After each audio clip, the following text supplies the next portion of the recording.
Rahul മാങ്കൂട്ടത്തിലിനെ arrest ചെയ്തത് കാനഡയിൽ എന്ന് പറഞ്ഞാൽ വിദേശത്ത് നിന്ന് വന്ന മുഖ്യമന്ത്രിയുടെ മുന്നിലേക്ക് ഇമെയിൽ വഴി വന്ന എന്നാ പറഞ്ഞാൽ ഒരു ഇലക്ട്രോണിക് പരാതിയുടെ അടിസ്ഥാനത്തിലാണ് രാഹുൽ മാങ്കൂട്ടത്തിലിനെ അറസ്റ്റ് ചെയ്തത്. ഇവിടെ മറ്റൊരു കോമഡി സംഭവിച്ചിട്ടുണ്ട് എന്നുള്ളതാണ്. കോടതി ചോദിച്ച ഒരു കാര്യമാണ് ഈ അന്വേഷണ ഉദ്യോഗസ്ഥരോട്. അത് ചോദിക്കാനുണ്ടായ കാരണമെന്ന് പറയുന്നത്, ഈ രാഹുൽ മാങ്കൂട്ടത്തിലിനെ അറസ്റ്റ് ചെയ്ത FIRൽ ഈ പരാതിക്കാരിയുടെ ഒപ്പുണ്ട്. അപ്പോൾ കോടതി ചോദിക്കുന്നത്, പരാതിക്കാരി ഓൺലൈൻ വഴിയല്ലേ നിങ്ങൾക്ക് പരാതി തന്നത്? പോലീസിൻ്റെ മറുപടി അതെ എന്നായിരുന്നു. അപ്പോൾ നിങ്ങൾ ഈ പരാതിക്കാരിയുടെ മൊഴി എങ്ങനെയാണ് രേഖപ്പെടുത്തിയത് എന്ന് കോടതി വീണ്ടും ചോദിക്കുന്നു. അപ്പോൾ അതിന് പോലീസ് മറുപടി പറയുന്നത്, അന്വേഷണ ഉദ്യോഗസ്ഥർ മറുപടി പറയുന്നത് അത് ഓൺലൈൻ കോൺഫറൻസിങ്ങിലൂടെയാണ് എന്നാണ്. മനസ്സിലായില്ലേ? അപ്പോൾ ഈ ഓൺലൈൻ കോൺഫറൻസിങ്ങിലൂടെ നിങ്ങൾ മൊഴി രേഖപ്പെടുത്തി, അപ്പോൾ ഈ മെഡിക്കൽ പരിശോധന നടത്തേണ്ടതില്ലേ എന്ന് ചോദിച്ചപ്പോൾ അതും ഓൺലൈനാണെന്നാണ് പറയുന്നത് കോടതിയോട് പോലീസ് അന്വേഷണ ഉദ്യോഗസ്ഥർ. അപ്പോൾ ഇതൊക്കെ ചോദിച്ച് കോടതി അവസാനം ഒരു ചോദ്യം, അങ്ങനെയെങ്കിൽ എല്ലാം ഓൺലൈനായി നടത്തി എന്ന് നിങ്ങൾ പറയുന്ന ഈ FIRൽ എങ്ങനെയാണ് പരാതിക്കാരിയുടെ ഒപ്പ് വന്നത് അത് എന്ന് പറഞ്ഞിട്ട് അന്വേഷണ ഉദ്യോഗസ്ഥർ പറഞ്ഞത്, ഞങ്ങളത് രാഹുലിനെ അറസ്റ്റ് ചെയ്താൻ CM നിർദ്ദേശം നൽകി, അപ്പോൾ FIRൽ ഞങ്ങൾ തന്നെ ഒരു ഒപ്പിട്ടു എന്നാണ് കോടതിയോട് പറഞ്ഞത്. മനസ്സിലായില്ലേ? എന്ന് പറഞ്ഞാൽ ഈ പരാതി തന്നെ വ്യാജമായിരുന്നു, ഒപ്പും വ്യാജം, എല്ലാം വ്യാജം. ലക്ഷ്യം ഒന്ന് മാത്രമേ ഉണ്ടായിരുന്നുള്ളൂ, രാഹുലിനെ അറസ്റ്റ് ചെയ്യുക. അതിന് എന്തൊക്കെ വ്യാജങ്ങൾ പടച്ചുണ്ടാക്കിയിട്ടാണെങ്കിലും ശരി, രാഹുലിനെ അറസ്റ്റ് ചെയ്യണം. അറസ്റ്റ് ഒരു അറസ്റ്റ് മൂഡ്, എല്ലാത്തിലും ഒരു അറസ്റ്റ് മയം അവിടെ ഉണ്ടായിരുന്നു എന്നുള്ളതാണ്. മനസ്സിലായില്ലേ? അപ്പോൾ ഈ വ്യാജ പരാതിയുടെ അടിസ്ഥാനത്തിലാണ് രാഹുൽ മാങ്കൂട്ടത്തിലിനെ അറസ്റ്റ് ചെയ്തത് എന്നുള്ളത് കോടതിക്ക് ബോധ്യമായതുകൊണ്ടാണ് കോടതി ജാമ്യം നൽകുന്ന വേളയിൽ രാഹുൽ മാങ്കൂട്ടത്തിലിനോട് ഒരു ഉപാധിയും വെച്ചില്ല. ഭയങ്കര കർശന, അല്ലെങ്കിൽ നിങ്ങൾ കേൾക്കൂലേ, കർശന ഉപാധികൾ. ഈ കർശന ഉപാധി പോയിട്ട് ഒന്നും ഉണ്ടായില്ല. മനസ്സിലായില്ലേ? മറിച്ച് രാഹുൽ മാങ്കൂട്ടത്തിനോട് ഒരു ചോദ്യവും ചോദിക്കാത്ത കോടതി പരാതിക്കാരിയോടും പോലീസിനോടും പ്രോസിക്യൂഷനോടും 1000 ചോദ്യങ്ങൾ ചോദിച്ചു. ആ 1000 ചോദ്യങ്ങൾ ചോദിക്കാനുണ്ടായ കാരണം ഒറ്റയടിക്ക് കോടതിക്ക് ബോധ്യമായി എന്നുള്ളതാണ്, ഇത് വ്യാജമാണ് എന്നുള്ളത്. അപ്പോൾ നമ്മുടെ ചോദ്യം എന്ന് പറയുന്നത്, ഈ രാജ്യത്ത് നമ്മുടെ നാട്ടിലെ ഒരു ജനപ്രതിനിധി, ആ ജനപ്രതിനിധിയെ തകർക്കാൻ ഇവിടുത്തെ സിസ്റ്റവും ഇവിടുത്തെ പോലീസും മെനക്കെട്ട് ഇറങ്ങിയപ്പോൾ സാധിച്ചു എന്നുള്ളത്. അയാളെ അറസ്റ്റ് ചെയ്ത് അകത്തിടാൻ സാധിച്ചു 18 ദിവസത്തോളം, എല്ലാ നിയമങ്ങളെയും കാറ്റിൽ പറത്തിക്കൊണ്ട്. നിങ്ങളൊന്ന് ആലോചിച്ച് നോക്കൂ. അപ്പോൾ ഈ പറയുന്ന പ്രവർത്തികൾക്കെതിരെ ഒരു നടപടി ഇല്ലേ എന്നാണ് ഞാൻ ചോദിക്കുന്നത്. സാധാരണ ഇലക്ട്രോണിക്കലി ഒരു പരാതി വന്നു കഴിഞ്ഞാൽ ആ പരാതിയിന്മേൽ നടപടി എടുക്കേണ്ടത് നെക്സ്റ്റ് 3 ഡേയ്സിനുള്ളിൽ എന്ത് വേണം? ഈ പരാതിക്കാരൻ, ഞാൻ ഈ ഒരു പൊതുവെയുള്ള നിയമമാണ് പറയുന്നത്, ആരുമാവട്ടെ അവരുടെ മൊഴി രേഖപ്പെടുത്തണം, അത് വീഡിയോ ഷൂട്ട് ചെയ്യണം, അവരിൽ നിന്ന് അത് ഒപ്പിട്ട് വാങ്ങണം. മനസ്സിലായില്ലേ? ഈ പറയുന്ന ആളുടെ ഈ ഇത്തരത്തിൽ ലൈംഗിക അതിക്രമമാണെങ്കിൽ മെഡിക്കൽ പരിശോധന നടത്തണം. പരാതിക്കാരിയുടെ, കുറ്റാരോപിതൻ്റെ മാത്രമല്ല, പരാതിക്കാരിയുടെ മെഡിക്കൽ പരിശോധന നടത്തണം. എന്നിട്ട് വേണം കുറ്റാരോപിതനിലേക്ക് ചെല്ലാൻ എന്നുള്ളതാണ്. അപ്പോൾ ഇതൊന്നും നടക്കാതെ ഒരു മനുഷ്യനെ വേട്ടയാടി അറസ്റ്റ് ചെയ്തിട്ടുണ്ടെങ്കിൽ, എന്നിട്ട് അയാളെ 18 ദിവസം അകത്തിട്ടിട്ടുണ്ടെങ്കിൽ, ഇതൊക്കെ കഴിഞ്ഞ് കോടതിയിൽ കേസെത്തുമ്പോൾ കോടതി ഇതിനെയൊക്കെ ചോദ്യം ചെയ്തുകൊണ്ട് കോടതി അയാൾക്ക് ജാമ്യവും അനുവദിച്ച് അയാളെ പുറത്ത് വിടുമ്പോൾ, ഈ ചെയ്ത അനീതിക്കെതിരെ ഒരു നിയമ നടപടിയും നമ്മുടെ നാട്ടിലില്ലേ? ഈ ചെയ്ത അക്രമത്തിനെതിരെ, വേട്ടയാടലിനെതിരെ ഒരു നിയമ നടപടിയും അങ്ങനെ ഇല്ലേ? ഒരു നിരപരാധിയെ ഇങ്ങനെ വേട്ടയാടിയിട്ട് കോടതി ജാമ്യം കൊടുത്ത് അയാളെ പുറത്ത് വിടുന്നു, അത് അയാൾക്ക് ലഭിക്കുന്ന നീതി തന്നെയാണ്.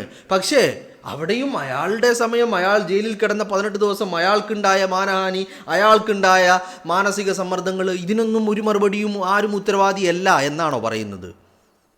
അപ്പോൾ ഈ രാജ്യത്ത് ഇപ്പോൾ ഒരു കുറ്റാരോപിതനെതിരെ ഒരു നടപടി എടുക്കണമെങ്കിൽ പോലും ഇത്രയധികം നിയമങ്ങളുള്ള ഈ രാജ്യത്ത് ഈ നിയമങ്ങളെയൊക്കെ ഒരു പുല്ലുവില കൽപ്പിച്ചുകൊണ്ട്, ആ നിയമങ്ങളെ കാറ്റിൽ പറത്തിക്കൊണ്ട്, ആ നിയമങ്ങളൊന്നും അനുസരിക്കാതെ ഇത്തരത്തിലൊരു നടപടി എടുത്തിട്ട് അന്യായമായാണ് അയാളെ തടങ്കൽ പാർപ്പിച്ചതെന്ന് കോടതിക്ക് ബോധ്യമായി കോടതി അയാളെ ജാമ്യത്തിൽ വിടുമ്പോൾ ഈ നടത്തിയ അന്യായങ്ങൾക്ക് അനീതികൾക്ക് ഒന്നുമെതിരെ ഒരു നടപടിയും നമ്മുടെ നാട്ടിലുണ്ടാവൂലേ? എനിക്കതാണ് മനസ്സിലാവാത്തത്. നമ്മുടെ രാജ്യം വളരെ മതേതരത്വമാണ്, ജനാധിപത്യമാണ്, ഭരണഘടനയാണ്, ആനയാണ്, തേങ്ങയാണ് എന്നൊക്കെ പറയുമ്പോൾ ഈ പറയുന്ന അനീതിക്കെതിരെ എന്താണ് നടപടി? കാരണം 18 ദിവസം വേണ്ട, 18 സെക്കൻഡ് ഒരാളുടെ സ്വാതന്ത്ര്യത്തിന് മേലിൽ കൈ കടത്തപ്പെട്ടിട്ടുണ്ടെങ്കിൽ അതിന് ഈ രാജ്യത്ത് നിയമങ്ങളുണ്ട്. അതിന് സംരക്ഷണം ഒരുക്കേണ്ടത് രാജ്യത്തിൻ്റെ നിയമമാണ്. അപ്പോൾ രാഹുൽ മാങ്കൂട്ടം നേരിടേണ്ടി വന്ന ഈ അനീതിക്കെതിരെ എന്തുകൊണ്ട് നിയമ നടപടി ഉണ്ടാകുന്നില്ല എന്നാണ് എനിക്ക് മനസ്സിലാവേണ്ടത്. ഈ നമ്മളൊരു കുറ്റം ചെയ്യുക എന്ന് പറയുന്നത് എപ്പോഴാണ്? ഈ രാജ്യത്തിൻ്റെ നിയമത്തിനെതിരായിട്ട് ചെയ്യുക. അപ്പോൾ ഈ രാജ്യത്തിൻ്റെ നിയമം, എഴുതി വെച്ച നിയമത്തിൽ ഒരാളെ അറസ്റ്റ് ചെയ്യണമെങ്കിൽ ഇത്തരത്തിലുള്ള നടപടിക്രമങ്ങൾ വേണം എന്ന് എഴുതി വെക്കുമ്പോൾ, അങ്ങനെ ഒരു നിയമം അനുശാസിക്കുമ്പോൾ ആ നിയമങ്ങൾ പാലിക്കാതെ അയാളെ കസ്റ്റഡിയിലെടുത്തതും അറസ്റ്റ് ചെയ്തതും അതൊരു കുറ്റകൃത്യമല്ലേ? ആ കുറ്റകൃത്യത്തിനെതിരെ എന്താണ് നമ്മുടെ നാട്ടിൽ നിയമ നടപടികൾ ഉണ്ടാവാത്തത്? അപ്പോൾ ഈ നിയമപാലകർ കുറ്റവാളികളാകുമ്പോൾ അവർ ഈ നിയമങ്ങളിൽ അല്ലെങ്കിൽ അനധികൃതമായി കൈകടത്തലുകൾ നടത്തുമ്പോൾ അവർക്കെതിരെ ഒരു നിയമ നടപടി വേണമല്ലോ. ഇപ്പം നമ്മൾ ഹെൽമെറ്റ് ഇല്ലാതെ വാഹനം ഓടിച്ചു അല്ലേ, ഒരു പെറ്റി കേസാണ് അല്ലേ? അപ്പോൾ അതിന് നമുക്ക് പിഴയുണ്ട്, ഫൈനുണ്ട്. ശരിയാണല്ലോ. അതുപോലെ തന്നെയാണ് ഇവിടെ ഈ നടപടിക്രമങ്ങളിലൂടെ വേണം ഒരാളെ അറസ്റ്റ് ചെയ്യാൻ എന്നൊരു നിയമം നാട്ടിലുള്ളപ്പോൾ ആ നടപടിക്രമങ്ങളെ കാറ്റിൽ പറത്തി ഒരാളെ അറസ്റ്റ് ചെയ്തിട്ട് അയാളെ അന്യായമായി തടങ്കിൽ പാർപ്പിക്കുക എന്ന് പറയുന്നതും ഒരു കുറ്റകൃത്യമാണ് അല്ലേ? ആ കുറ്റകൃത്യത്തിനെതിരെ എന്തുകൊണ്ട് നടപടി ഉണ്ടാവുന്നില്ല എന്നാണ്. ഇനി ഈ പറയുന്ന വ്യാജ പരാതി തന്നെ വ്യാജം, പിന്നെ വ്യാജ ഒപ്പും കൂടി. അപ്പം നിങ്ങളൊന്ന് ആലോചിച്ച് നോക്കൂ, രാഹുൽ മാങ്കൂട്ടത്തിനെതിരെ നടന്നിരിക്കുന്നത് വളരെ വ്യക്തമായ ഗൂഢാലോചനയുടെ ഭാഗമായിട്ടുള്ള നടപടിക്രമങ്ങളാണ് എന്ന് പറയാതിരിക്കാൻ നിർവാഹമുണ്ടോ? അപ്പം ഇതിനെതിരെ എന്തുകൊണ്ട് നടപടികൾ ഉണ്ടാവുന്നില്ല എന്നുള്ളതാണ് എനിക്ക് മനസ്സിലാവാത്തത് അല്ലേ? ഇവിടെയാണ് നമ്മളിത് ആദ്യമായിട്ടല്ല നമ്മൾ കാണുന്നത്. ഇപ്പോൾ ഉമ്മൻചാണ്ടി എന്ന് പറയുന്ന മനുഷ്യനെ വെട്ടി വീഴ്ത്താൻ മുന്നിൽ നിർത്തിയതും ഇത്തരത്തിലൊരു വ്യാജ പരാതിക്കാരിയായിരുന്നു അല്ലേ? അതേ കാര്യങ്ങൾ വീണ്ടും ആവർത്തിക്കപ്പെടുന്നു. പക്ഷേ ഇപ്രാവശ്യം എന്ന് പറയുന്നത് വേട്ടയാടപ്പെടുന്നത് രാഹുൽ മാങ്കൂട്ടമാണ് എന്നുള്ളതാണ് അതിൻ്റെ പരമാർത്ഥം എന്ന് പറയുന്നത്. ഈ ചീഞ്ഞു നാറുന്ന ഈ രാഷ്ട്രീയ അജണ്ട, പൊളിറ്റിക്കൽ സ്റ്റണ്ട്, അതാണ് നമ്മൾ ഈ രാജ്യത്തിൻ്റെ നിയമത്തിൻ്റെ മുന്നിൽ കൊണ്ടുവരേണ്ടത് എന്നുള്ളതാണ്. നിങ്ങളൊന്ന് ആലോചിച്ച് നോക്കൂ. ഇപ്പോൾ രാഹുൽ മാങ്കൂട്ടത്തിനെ അറസ്റ്റ് ചെയ്യാൻ നിർദ്ദേശം നൽകിയത് പിണറായി വിജയനാണെന്ന് പറയുന്നു. ഇതേ പിണറായി വിജയൻ ഈ പറയുന്ന നിയമലംഘനത്തിന് കൂട്ടുനിന്നു എന്നുള്ളതല്ല ഇതിൻ്റെ അർത്ഥം. അപ്പം അധികാരമുണ്ടെങ്കിൽ നിയമപാലകർ തന്നെ ഈ വേലി പൊളിച്ച് അകത്തോട്ട് കിടക്കുമ്പോൾ അതിനെതിരെ നിയമ നടപടികൾ നമ്മുടെ രാജ്യത്ത് ഉണ്ടാവേണ്ടതില്ലേ അല്ലേ? ഇപ്പോൾ പോലീസുകാർ എന്ന് പറഞ്ഞാൽ ആരാണ്? ഈ രാജ്യത്തെ നിയമം പാലിക്കുന്ന ആളുകൾ, അതാണല്ലോ നിയമപാലകർ. പക്ഷേ അവർ ചെയ്യുന്നതോ നിയമത്തിന് വിരുദ്ധമായിട്ട് അല്ലേ? ആ നിയമത്തിന് വിരുദ്ധമായിട്ട് നിയമപാലകരാവേണ്ട ആളുകൾ തന്നെ പ്രവർത്തിക്കുമ്പോൾ അതിനെതിരെ നിയമ നടപടി ഇല്ലേ എന്നുള്ളതാണ് എൻ്റെ ചോദ്യം.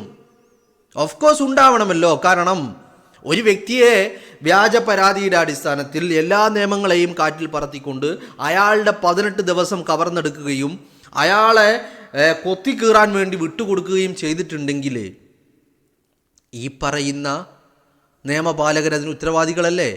അപ്പോൾ നമ്മളിത് പറയാൻ കാരണം ഈ ജാമ്യം 18 ദിവസത്തിന് ശേഷം രാഹുൽ പുറത്തേക്ക് ഇറങ്ങുമ്പോൾ ആ ജാമ്യം അനുവദിച്ചുകൊണ്ട് കോടതി പറയുന്ന ചോദ്യങ്ങൾക്ക് മറുപടിയില്ല എന്ന് മാത്രമല്ല ഇതിന്മേൽ ഒരു നടപടിയും ഉണ്ടാവുന്നില്ല എന്നുള്ളതാണ് അല്ലേ? കഴിഞ്ഞ ദിവസം രാഹുൽ മാങ്കൂട്ടത്തിന് ജാമ്യം അനുവദിച്ച് കോടതി വിധി പറയുമ്പോൾ ആ വിധിന്യായത്തിൽ രൂക്ഷ വിമർശനം ഈ അന്വേഷണ ഉദ്യോഗസ്ഥർക്കെതിരെയുണ്ട്. എന്തുകൊണ്ട്, അടിസ്ഥാനത്തിൽ, ഏത് നിയമത്തിൻ്റെ പിൻബലത്തിലാണ് അയാളെ കസ്റ്റഡിയിലെടുത്തത് എന്ന് കോടതി ചോദിക്കുന്നുണ്ട്. അപ്പം അതിന് മറുപടി പറയണ്ടേ? അതെന്താ അതിന് മറുപടി പറയാത്തത്? അപ്പോൾ ഇത്തരം കാര്യങ്ങളിൽ വലിയ വലിയ അധികാര ദുർവിനിയോഗം നടത്തപ്പെട്ടിട്ടും അതിനെതിരെ ഒരു നിയമ നടപടി ഉണ്ടാവാത്തത്. ഇപ്പോൾ രാഹുൽ മാങ്കൂട്ടം കുറ്റക്കാരനാണെന്ന് പറയുന്ന ആളുകൾ ആ ഒരു വാദത്തിന് നമ്മൾ ഓക്കെ പറയുകയാണെങ്കിലും എങ്ങനെയാണ് കുറ്റക്കാരനാവുന്നത്? അയാൾ രാജ്യത്തിൻ്റെ നിയമങ്ങൾക്കെതിരെ പ്രവർത്തിച്ചിട്ടുണ്ടെങ്കിൽ കുറ്റക്കാരനാണ് അല്ലേ? അങ്ങനെയാണെങ്കിൽ ഇപ്പം രാഹുൽ മാങ്കൂട്ടത്തിനെ അന്യായമായി അറസ്റ്റ് ചെയ്തതും ഒരു കുറ്റകൃത്യമാണ്. അതിനെതിരെ നടപടി വേണമല്ലോ, വേണ്ടേ? അതുണ്ടാവാത്തത് എന്തുകൊണ്ട് എന്നുള്ള ചോദ്യമാണ് നമ്മൾ ഉയർത്തുന്നത്. ഇപ്പോൾ കോടതിക്ക് മുന്നിൽ പോലീസ് പറയാം ഞങ്ങളൊരു ഒരു ഒരു ഒരു ഒരു രസത്തിന് അങ്ങോട്ട് ഒപ്പിട്ടു എന്ന് പറയുമ്പോൾ ഒരു കുറ്റകൃത്യം എത്രമാത്രം വലുതാണെന്ന് നോക്കി നിങ്ങൾ. ഇവിടെ പരാതിക്കാരി എന്ന് പറയുന്ന ആൾ ഇമെയിലിൽ പരാതി അയച്ച വ്യക്തി ഇന്ന് വരെ കേരളത്തിൽ വന്നിട്ടില്ല. പരാതി അയച്ചതിന് ശേഷം കേരളത്തിൽ വന്നിട്ടില്ല, മെഡിക്കൽ പരിശോധനകൾ നടത്തിയിട്ടില്ല. ഇതൊന്നും ഓൺലൈനായിട്ട് നടത്തേണ്ട കാര്യമല്ല. മൊഴിയെടുപ്പ് നടത്തിയിട്ടില്ല. എങ്ങനെ മൊഴിയെടുപ്പ് നടത്തിയിട്ടില്ല? നിയമം പറയുന്ന രീതിയിൽ. മനസ്സിലായില്ലേ? ഇവിടെ 2024 ഏപ്രിൽ പീഡിപ്പിച്ചു എന്നാണ് പറയുന്നത്. ഈ 2024 നടന്ന ഒരു കാര്യം ചാർജ് ചെയ്യപ്പെടേണ്ടത് രാജ്യത്തെ BNS പ്രകാരമാണ്. എന്ന് പറഞ്ഞാൽ ഭാരതീയ ന്യായ സംഹിത പ്രകാരം. ആ ന്യായ സംഹിത എന്താണ് പറയുന്നത്? ഇലക്ട്രോണിക്കലി ഒരു പരാതി ലഭിച്ചു കഴിഞ്ഞാൽ 3 ദിവസത്തിനകം നേരിട്ട് മൊഴി രേഖപ്പെടുത്തണം, നേരിട്ട് മെഡിക്കൽ പരിശോധനകൾ നടത്തണം, എന്നിട്ട് ഈ പരാതിക്കാരിയുടെ ഒപ്പ് വാങ്ങണം ഡയറക്റ്റായിട്ട്. ഇതൊന്നും നടത്താതെ നിയമത്തെ കാറ്റിൽ പറത്തിക്കൊണ്ട്, കാരണം 2023 BNS നിലവിൽ വരുമ്പോൾ അതിനുശേഷം BNS നിലവിൽ വന്നതിന് ശേഷം നമ്മുടെ രാജ്യത്തുണ്ടാകുന്ന ഓരോ കുറ്റകൃത്യങ്ങളും ചാർജ് ചെയ്യപ്പെടുക ഈ BNS പ്രകാരമായിരിക്കണം എന്നുള്ള നിയമമുണ്ട്. അപ്പോൾ എല്ലാ നിയമങ്ങളെയും കാറ്റിൽ പറത്തിക്കൊണ്ട് വ്യാജ ഒപ്പും വ്യാജ പരാതിയുടെയും അടിസ്ഥാനത്തിൽ രാഹുൽ മാങ്കൂട്ടത്തിനെ അറസ്റ്റ് ചെയ്തിട്ട് ഈ പറയുന്ന അനീതിക്കെതിരെ ഒരു നിയമ നടപടിയില്ല എന്ന് പറയുന്നത് നമ്മളെ അത്ഭുതപ്പെടുത്തുകയാണ്. മനസ്സിലായില്ലേ? അപ്പോൾ ഒരു ജനപ്രതിനിധിക്ക് ഇങ്ങനെയാണ് സംഭവിക്കുന്നതെങ്കിൽ സാധാരണക്കാരൻ്റെ കാര്യം പറയേണ്ടതുണ്ടോ? ഇത്തരത്തിൽ ക്രൂശിക്കപ്പെടുന്ന എത്രയധികം സാധാരണക്കാരുണ്ടാവും. പല കേസുകൾ, സ്ത്രീപീഡനം തന്നെ ആവണമെന്നില്ല, പല കേസുകളിൽ. കഴിഞ്ഞ ദിവസം ഒരു വാർത്ത ഞാൻ കണ്ടിരുന്നു. മകളുടെ വിവാഹത്തിനെത്തിയ അച്ഛനെ മാലമോഷണ കേസിൽ പ്രതിയാക്കിയ പോലീസ്. മകളുടെ വിവാഹത്തിന് വിദേശത്ത് ജോലി ചെയ്യുന്ന അച്ഛൻ മകളുടെ വിവാഹത്തിന് നാട്ടിൽ വരുന്നു. ആ മകളുടെ വിവാഹത്തിന് നാട്ടിലെത്തിയ അച്ഛനെ മാലമോഷണ കേസിൽ പ്രതിയാക്കി പോലീസ്. വർഷങ്ങൾക്ക് നീണ്ട പോരാട്ടം നടത്തേണ്ടി വന്നു ആ അച്ഛന്.